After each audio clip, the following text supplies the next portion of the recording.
All right, so now we're going to continue with talking about control flow. This is how you take all of the individual bits of code that I've shown you so far and sort of create something larger than the sum of its parts. So we're going to start with loops. Before I do, I should preface this that generally in R, you don't want to work with loops because they sort of have, there's sort of an R-specific idiosyncratic way that you do this sort of looping, which I will get to later. But in general, it's something that you should know in terms of like the logic of it, but we're going to move past it quickly. So a for loop is just a way of saying do this for each element of the index. And so this is the index, this is the for, and this is the this. This is what you do repeatedly. So a simple example, let's say for I in 1 to 5. So what that means is that we're going to loop through the stuff between the brackets once for 1, 2, 3, 4, and 5. And the first time through, I is going to be set as 1. The second time through, I is going to be set as 2, and so on. So cat is just another way of sort of printing something to the screen. It's just a very, very, very simple function. So we want to print out I times 10, and then just a little space after it. So we get 10, 20, 30, 40, 50 when we run it. Very simple. But we can also, for example, loop through our vector that we created earlier. So we can do that the same way for I in 1 to however long the vector is, and we find that by length vec. Length, which is just a function that runs on vec and tells you how many elements are in it. And so each time through, it's going to start out as 1, and then it's going to increment until it's the same as length vec. It's going to run, and then it's going to finish. So the first time through, it's going to print out vec 1, so A, and then B, and then C. We see that's exactly what it does. So then the final thing, which you would be fine not knowing this, but just to give you some more intuition on how it works, and it's just sort of a more convenient way of writing this, you can also say for I in vec. What this means is because this is just a vector. This is just a vector. We could just as easily have a vector of something that's not numbers, like vec. So this time, the first time through, it's just going to be the first element in this vector. The first element in this vector is A. So I is actually A the first time through. Second time through, it's B and C. So that's sort of the way the for loop works. It just goes through every element in this vector that you put right here. Yes? What if you have repeated values? So in a sense, you have two values of A. You have two columns with the value A in vec. Then it would print it multiple times. Okay. So one thing that can be very confusing and is the source of many hours of frustration for me at least, is when you have something like this, 1 to length vec. Let's say that instead of length vec, we just had some calculation. Let's say that we had like n times c minus 1.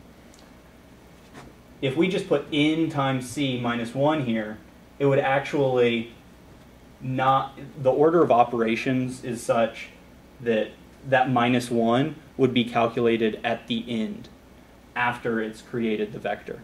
So what that means is that you would actually get I looping over like 0 to n times c, or something weird like that. So what you have to make sure you do is put parentheses around it. That's a very, very common source of bugs in R. In fact, it's so common that some people suggest that a better way to write this vector, which as we saw can be anything, is seq, as in SEQ. And then you can read the documentation, but you just put in seq, then where you start from, where you end, and then what you go by. So if you wanted to loop from 1 to 5, you would do seq 1, comma 5, comma 1. But it's another way of getting to the same place. And if you use the right parentheses, it won't make a difference, but it can be very, very, because you can imagine just like it looks right, because you see you see everything with just the -1 at the end, but it's going to give you something that's not right. So that's a very difficult bug to track down. So you want to write it correctly the first time. So that was loops. Next is conditional statements. So this is when you want to conditionally execute some block of code. So what we can do is we can say if, and then we just have a single logical element in here. And we already saw logical. The interesting thing is when we're just dealing with if, this has to be only a single element. It has to be length 1. If it's length greater than 1, it will throw an error. So vec1 is equivalent to a. If that's true, then we do whatever comes after, which is print hello world. And we run this, and because vec1 is a, we get hello world. Or we can write something more complicated. Maybe if it's one thing, we want it to execute some code. If it's something else, we want it to execute some different code. So let's say if vec1 is equivalent to b, then print hello world. But if this is false, so if vec1 is anything other than b, then we want it to print hello world backwards, if I spelled it backwards. Yeah. Yes? Do you have like a fuzzy match option, but maybe it's not like a B, but a large B, something area of B? Is there like anything else? Not really with characters, but you can use any sort of logical expression you want. So you have a lot of flexibility with that. And so it wouldn't really make sense to use like greater than in this context, because we're dealing with strings. But if we were dealing with numbers, you could certainly use greater than, or you could say like, you know, to sort of get at what you're looking at, like absolute value of, you know, 1 minus vec1. And absolute value is a function, it's ABS, and then parentheses what you want the absolute value of.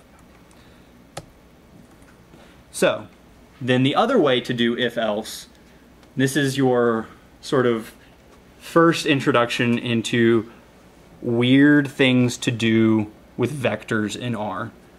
And this is the vectorized if else. And what that means is that basically you run the if else along every element in the vector. So if we wanted to do that using what we've already seen, control flow, so for loops and conditional statements, we would have to do this sort of complicated thing. First we would create a vector, and we do that with just vector and the length of vec.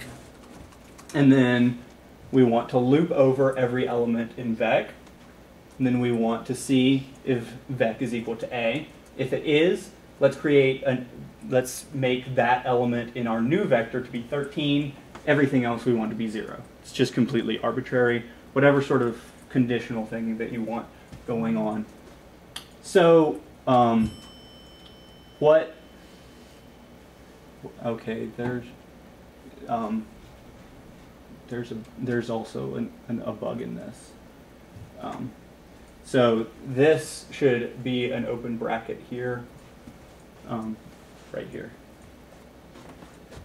And then that should work correctly. Right now the brackets aren't matching.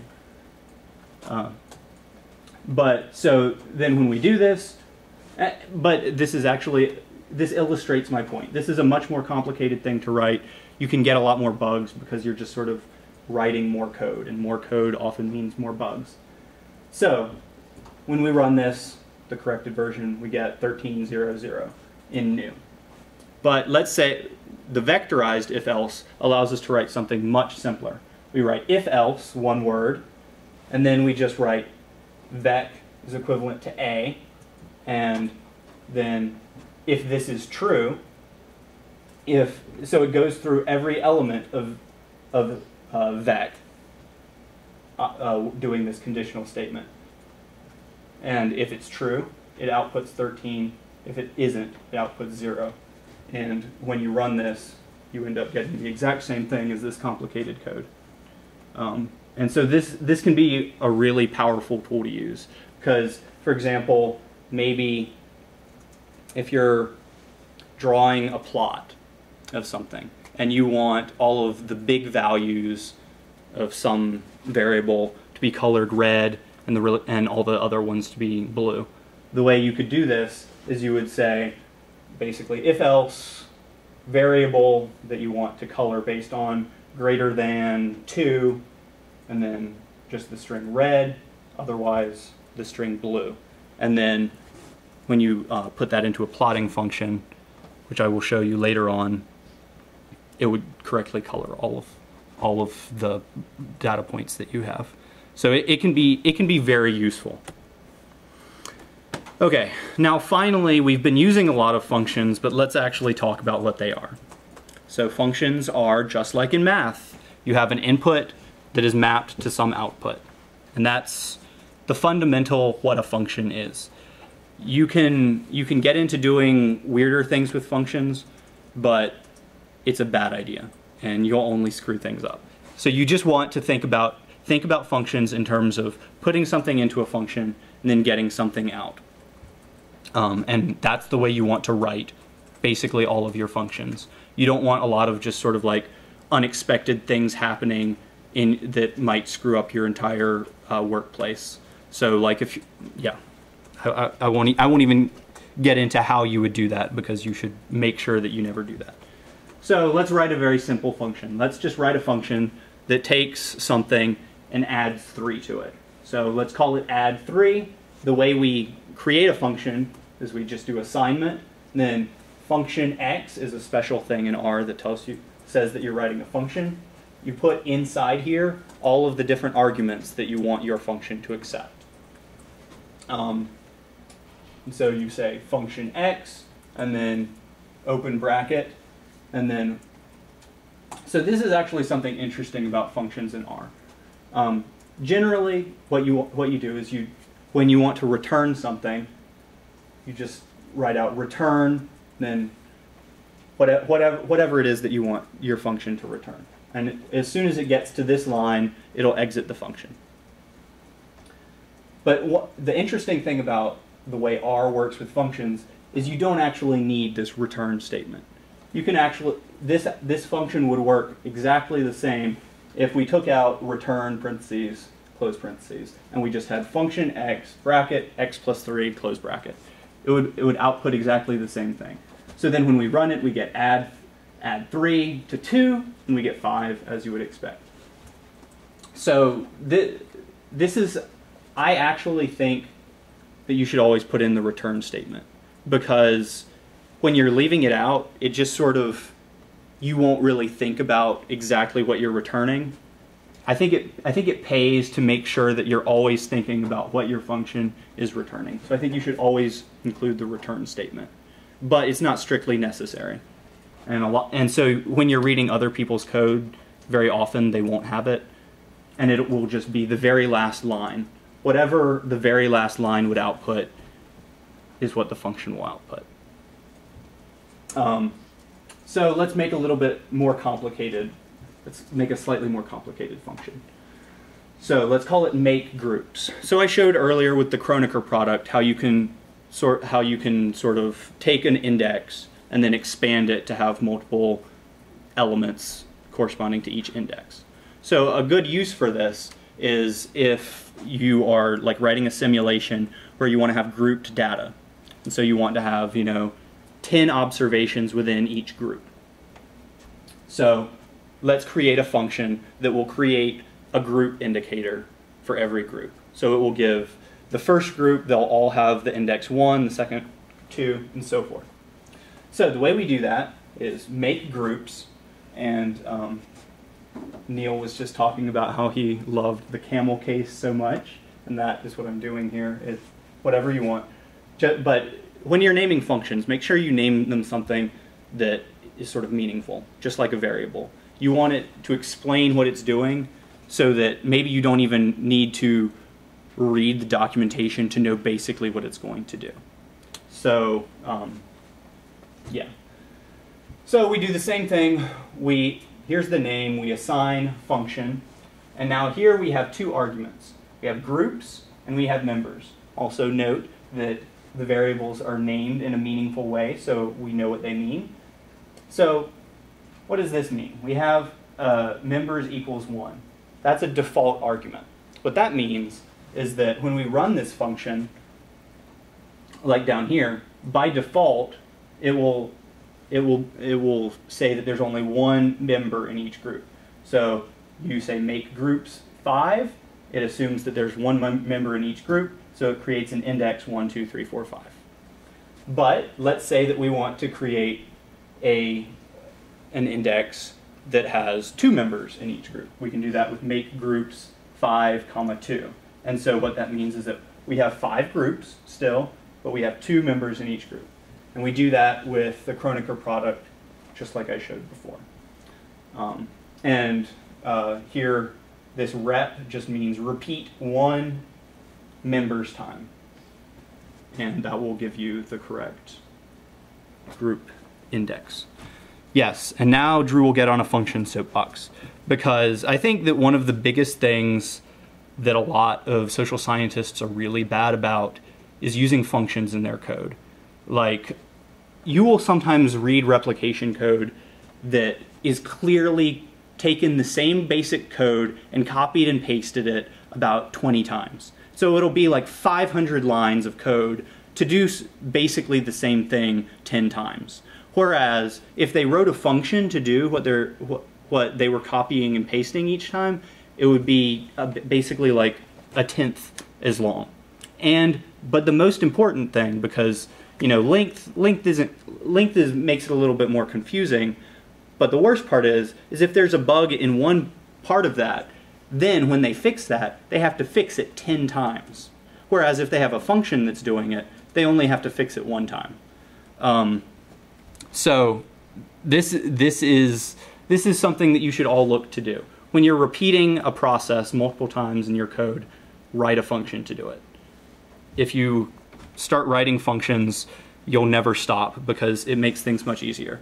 And also, you'll get just sort of this backlog of functions that make your life easier.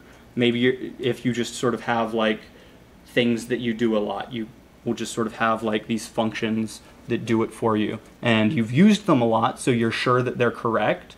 That's another big bonus to it. It's just a good idea. It really is. You should use functions a lot. And I think that that's something that everyone should take to heart. It will certainly make reading replication materials much easier because a lot of people are very bad about it. Okay, and now here's a big list of useful functions. Okay, yeah, and first I have a note. A lot of functions that you'll find in R do not do complete case analysis by default. What that means is they don't automatically remove missing data. So, for example, mean. If you're trying to find the mean of a vector that has a missing value in it, it'll return NA. It won't return the mean of everything that is there because it's sort of confused. It doesn't know how it should handle that, and it doesn't want to make any assumptions for you. So it forces you to confront the assumption that some other software might make for you, which personally I think is a good thing, but sometimes it will get very, very obnoxious. So what that means is that you would have to write, sum or mean or whatever of the vector, and then na.rm equals true. And then what that means is it removes the na elements. So here's just a long list. I went through a bunch of code that I've written, and this is basically every function that I use for the most part. So ivreg for instrumental variables. Country code is a very useful package if you're working with any sort of like cow data or anything. Especially if you're like merging data sets, because it'll convert country codes between various formats, and we're always dealing with different formats. So that's very useful. Plotting stuff, which I'll get to later. summary for summarizing data and summarizing other things. I'll get to sort of, summary is a little bit weird, so I'll get to it in a minute. So linear model, which I've already talked about a little bit, but I'll talk about more later. Model matrix is a useful tool if you have a formula or a linear model or basically any sort of regression model. If you call model matrix on the object, either the formula or the object, like the regression object, it will return like the full design matrix, removing missing values and everything, and it's very useful. Then COEF will return like coefficients from models a lot of times. VCOV will return variance covariance matrices. Residuals does what you'd expect, it returns residuals. Those can all be called off of the linear model, probably IVReg too, lots of things. Then if you want, we already talked about this at the very beginning, but if you want robust standard errors, VCOV HC, you would think that cluster robust standard errors would be just as easy, but in fact they're not. And I thought it was the next slide. I guess it might be the one after this where I show that code. Anyway, so the next thing I want to talk about is when you're doing simulations, you're going to want to be like drawing from random variables of various distributions a lot. So how do you do that? Well, R has a very consistent naming scheme for all of these things, and they have a ton of distributions, and even past the distributions that are sort of automatically included in base R, there are tons more that you can find in other packages. Just Google it, you can find it. But they're all named pretty much the same way. They're named R, whatever sort of the short version of the distribution is, ddist, qdist, and pdist. And you can find a big list of the distributions and question mark distributions there. So that's useful. So what they are is rdist is the one you'll probably be using the most often. It's for just generating a random variable. You're going to need to look at the documentation to see exactly how they parameterize the distribution. But for example, for the normal distribution, if you want to draw from the standard normal, because it sets up default parameters of 0 for the mean, 1 for the standard deviation, R norm 100 will generate 100 samples from a standard normal into a numeric vector very easily. It's super easy to work with simulations in R because it's so simple, it's so consistent, it's wonderful. But then if we wanted to draw from a normal that was like centered somewhere else, we could just do comma 1 if we wanted to center it at 1, and so on and so forth.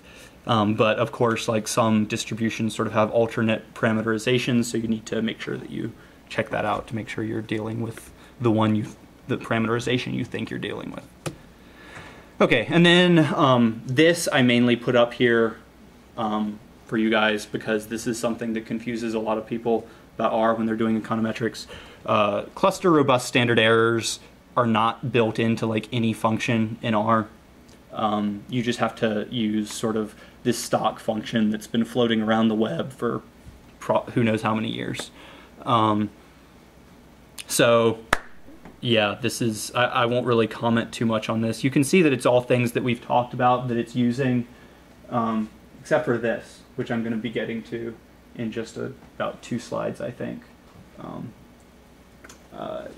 But you may not have even seen cluster robust standard errors yet in Quant 2, but you will, and you'll use them a lot. And this is how you have to use them. And so it's a little bit finicky. I always have to play around with it because the way, so you're usually using cluster robust standard errors when you're also using fixed effects, at least a lot of times. And so the way you include fixed effects in a model is when you're writing out the formula is you do, so you have your group identification variable, which maybe you created it in the way that I showed you, we wrote the function for just a little bit ago. You have an identifier for each group that you want to put a fixed effect to. The way you do that is factor, and then whatever the name of the variable is, into the formula. So it would be, you know, y tilde x plus factor group or something like that. So the weird thing, and I'm not entirely sure why it's finicky, but when you're working with this function for cluster robust standard errors, sometimes you have to play around with the name of the individual groups, and so because when you do, it wants to have, anyway. If you have trouble with it, you should come and talk to me about it, because it's easier to show you code than to actually explain what is going on, because it's doing weird things. But just know that it's sort of weird and you might get errors. But that's how you do it. So, functions and objects. This is also another place where you can sort of get some unexpected results. So, as I have on this slide, I'm using the summary function on 3 different arguments, and I'm getting 3 very different looking results, or at least kind of different looking, the last 2. So the reason this is the summary function is a special kind of function. You'll see a number of these sorts of things, like plot is also an example of this sort of special kind of function. And what it is depending on the type of, so the class, as I showed you how to figure out what type something is, the class of the argument that you give it, it will do different things. So, what does that mean? It means that when we have vec, which is a character, the way it summarizes it is it just gives you the length and the class and the mode. It doesn't really give you a whole lot of information. But when you give it a vector of numbers, it'll give you just some basic summarizing information of, you know, quantiles, quartiles, median, mean, etc. And then when you pass it a data frame, and if you remember A, which is just the matrix that I created a long time ago, it does it by column. It gives you a summary for each column. So the first column was 1, 2, the second column was 3, 4. Just gives the same basic summary information of the vector that it would give it if it took a single vector, but it'll give it for each one in the data frame. So why does it do this? Basically the way these functions work is they take, so you send something to the summary function, and then the summary function has a little smart bit of logic in it where it says, okay, if it's this type of class, I'm going to send it to another sort of constituent function. And it'll do different things depending, and each of the constituent functions might sort of operate a little differently. So for example, one of these constituent functions of summary is summary.lm. So generally, I think always, when you're dealing with one of these special functions, if you want to see exactly what it's doing, you want to look at the documentation, not just for summary, because that will sort of give you just sort of about the generic idea of what the function is doing. You want to look at the actual constituent function that you're using. So if you're passing in an object of class lm, you would look at summary.lm, and it'll give you more information on all of the stuff that it's giving you. Because the interesting thing is that even though summary, you might think it's just sort of printing out a summary for me, summary actually returns information too. Returns in the sense of, if you save the output of summary.lm to a variable, you can then look at the individual things within that variable. And so I think it'll have for example, for lm, it'll have additional things like r squared and you know, root mean squared error, things like that. And so that's sort of how you access them, is you save the summary to a variable and then you access it. So when you have a variable that is an object and you want to look at the different things that are residing within that object, you use the names command on the object, and it'll list out sort of the different things that are in it. Or you can look at the documentation, which is probably a better idea anyway, because it'll tell you exactly what is in the object instead of you sort of having to like guess based on the names. Okay, now we're moving on to the stuff that can make your code a lot simpler, but you're not going to probably understand today. But that's okay. You can get back to it later. So this is sort of the apply family of functions. These are all additional ways, sort of doing looping type operations to data, but you're doing it in sort of the special R way, which means vectorized, which means that you're sort of operating on every element in a vector instead of doing an actual loop, if that makes sense. This is why R is kind of weird, because most programming languages think very naturally in terms of loops. R does not. R thinks in terms of these sort of like vectorized functions of performing actions on individual parts of vectors. So I'm going to talk about 4 of them, but there are others too. Probably the only other one that might be that you'll probably want to use a lot is like mapply, which is basically like SApply, which I'll show you in just a moment, but it allows you to have multiple vectors that you're operating on. So first, apply. This takes a matrix or a data frame, and it performs actions on either the rows or the columns of a matrix one at a time. So this is very useful if you're, trying to find, for example, in the summary command, when we saw that it was operating on the data frame, and we have the individual summaries for C and for D, we could write something that would do this basic same thing using the apply function. And the way we do that is we would tell it apply to A, which is just our data frame or whatever we want to use, and then 2, which signifies that we want to do the columns. And I always forget which is which, just look it up. And then here is a function. And here I'm just using the mean, but we could just as easily write our own function. And so then when you're writing the function, you just need to keep in mind that the argument that the function is going to be accepting is going to be one column of this, or the rows if you would prefer to have the rows. But so you can write your own function to do whatever you want. You could find arbitrary quantiles of a variable, and you could do that for every single variable in your data frame, all sorts of things. Whatever you need to do. It's a tool that is often very useful.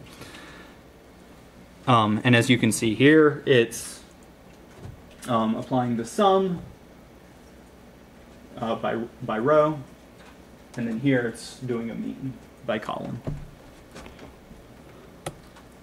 So the next of these apply functions that are useful is SApply. It performs actions on every element of a vector. It's probably one of the functions that I use the most. It's very, very useful when you're doing repetitive actions. And because it's R, everything's a vector, so you basically can always use it. So SApply onto vec, which is, again, this, to remind you. Let's say that we want to add something on to the string for each element in this vector. So the way we would do that would be SApply vec, so it's going to basically loop, but not exactly. See, it's a little weird. On every element, it's going to perform this function. And so this is something else that you should notice. You can also define a function within SApply. You don't actually have to name the function something separately. You can just, if it's something really short, you can just sort of write it out like that. And so here I'm using paste 0. What paste 0 is it's exactly like the paste, which was the first thing I showed you, except it doesn't use any kind of separation. It just jams everything straight together. So it's exactly equivalent to paste, parentheses, and then at the very end, comma, sep equals quotation mark with no space in between. And so when we run this, what we get, and see I'm just adding onto the string .vec. I get a.vec, b.vec, c.vec. So I do it to every element, and I get a new vector out. Very simple. But this is kind of a bad example because the other thing about functions in R is a lot of them work very naturally with vectors. So if I did paste 0 vec and then .vec, it would actually do the exact same thing, and it would be a lot simpler. So this is one of those things where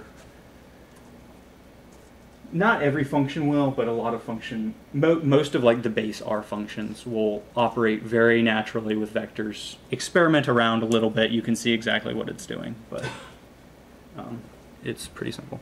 And then yeah? Why 0, paste 0? Why? Paste 0 just doesn't have any separation between the strings that it puts together.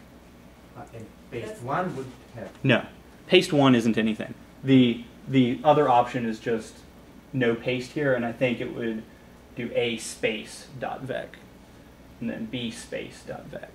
Okay. I think space is the default separator, but paste 0, that function is exactly the same as paste open parentheses vec comma string, whatever string you wanted to add, comma sep equals, and then just quotation mark with no space in between. So replicate is based directly on SApply. All it is, so replicate, I think, again, I don't remember exactly the order. I think it's replicate, open parentheses, the number of times you want to do it, comma, whatever your function is. All it basically is you have, it's a wrapper for SApply 1 to n where funct doesn't actually take in an argument here. Whereas in SApply here, the function does take an argument, which is the individual element. Replicate does not use that. So if you're like trying to, let's say that we're trying to generate a bunch of 100 length draws from a normal distribution, and we just want to draw them. We want to draw 100 draws from a normal distribution 50 times. Then we would do replicate 50, and then just, or yeah, it would just be replicate 50, and then our function, which would just be a function which was rnorm 100. That may not have made much sense, but you can read the documentation. It's very clear. Then tapply is, I think, the last one I'm going to talk about, and it performs actions on a vector by a group, and the group is a different vector. So what that means is if we take the vector 1 to 10, so just 1, 2, 3, 4, 5, 6, 7, 8, 9, 10, and then we can use our function that we created earlier, make groups. We want 5 groups with 2 members in each group, so we have 1, 1, 2, 2, 3, 3, 4, 4, 5, 5. Then what it's going to do is for every unique value of make groups, it's going to do the function that I have here, which is take the mean. So it's going to take the mean of 1 and 2, it's going to take the mean of 3 and 4, and so on. And you can see that's exactly what it does. So another thing that you should see here is that it's very natural to string together functions. Normally this would be just a vector, but because the thing that this function returns is itself a vector, we can just plug in the function there, and it's the same thing.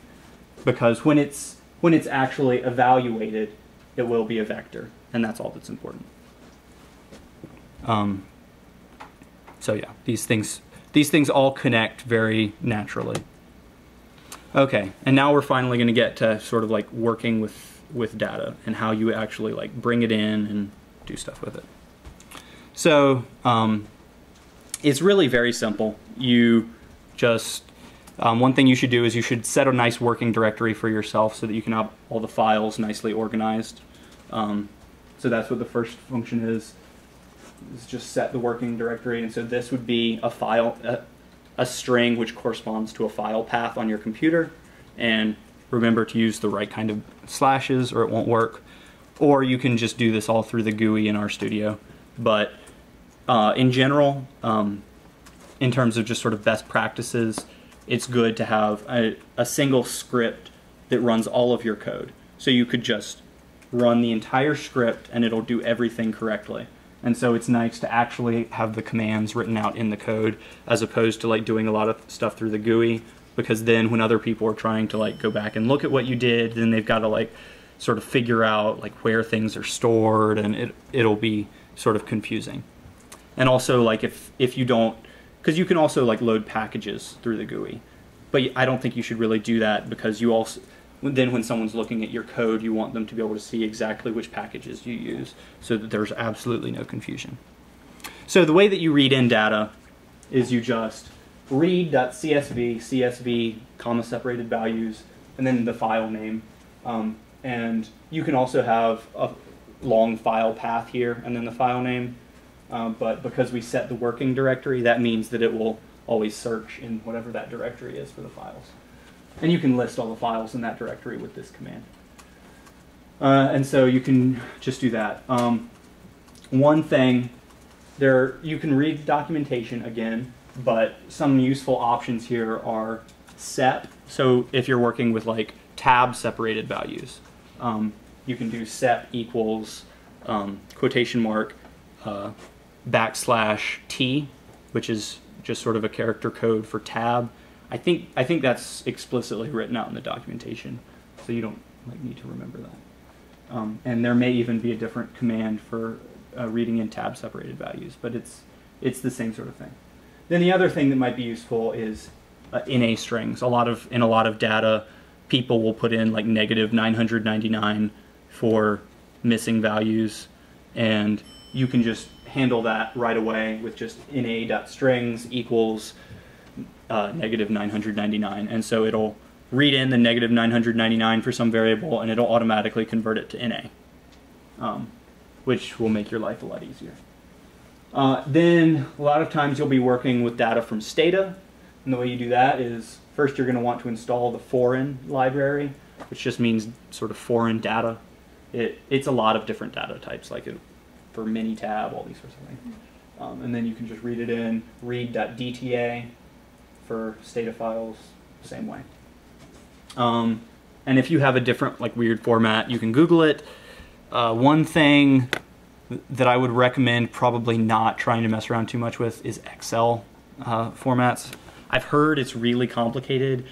I don't even have Excel on my computer really, so I don't know about how to do with it. I think there are some packages that sort of claim to be able to import it directly, but it's much easier to just go into like, you know, Excel, OpenOffice or whatever and save it as a CSV. So that's what I would recommend. Okay, so now I'm just going to simulate some data. So the first thing, also, this is something very important to do when you're doing replication, is you want to set the random seed. So your computers aren't really working with random data. They're working with random numbers that look random, but they're not really random. So if you give it a seed, which is usually just sort of like the date in your computer or something, if you give it a particular seed, it'll always generate the exact same numbers every time after that. So if you're doing a lot of simulations and you want people to see exactly what you're doing, set the seed, and then they'll get the exact same numbers that you got when they redo it.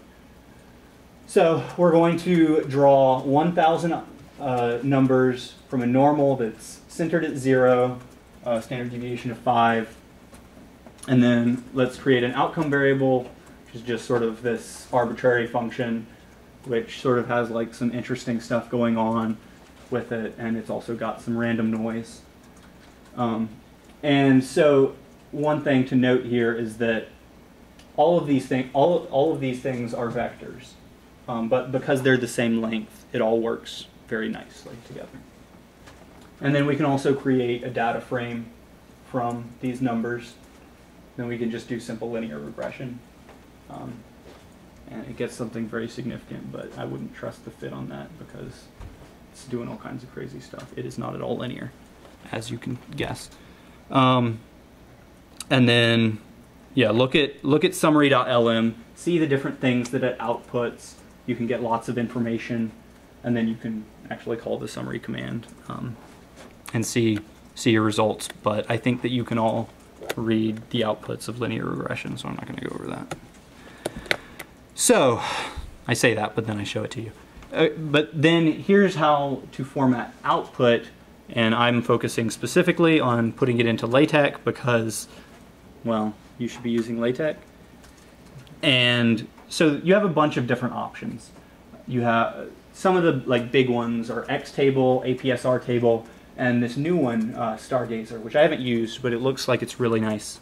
And they're just ways to take things in R and convert them nicely for display in LaTeX. And they just output directly into your interactive window in the lower left screen. If you're using RStudio, you could just copy and paste it, or you could write it to a file if you wanted, but I never do that. Or you could use Sweeve or something, but that's a whole other can of worms. So how do you do this? First of all, of course, you install a package, you load the package, and then you can actually just directly use the xtable command on the variable which contains your linear model object. And when you do that, this is what you get. You can certainly pretty it up a lot. I usually just do it by hand. You could also do it in R because this itself is also an object, just a bunch of strings and stuff. So you can edit that too. I don't usually do it that way though. I find it's usually just easier to sort of edit it like that. But you can use book tabs in LaTeX, book tabs I guess. I don't know how you would pronounce that, to get sort of slightly prettier outputs. APSR table is really great if you have a bunch of different models, because what you can do is it's just APSR table, LM1, LM2, however many models you have, and it'll create columns with all of the different variables on the left-hand side, and then just columns corresponding to the different models. Excuse me. Yes? Are you okay? No, I go. Okay. And you can fiddle around with all of those sorts of things to make it prettier. I usually just do the fiddling in LaTeX. So then the other thing that I want to mention, because the nice thing about XTable is that it can work very easily directly off of matrices and whatnot.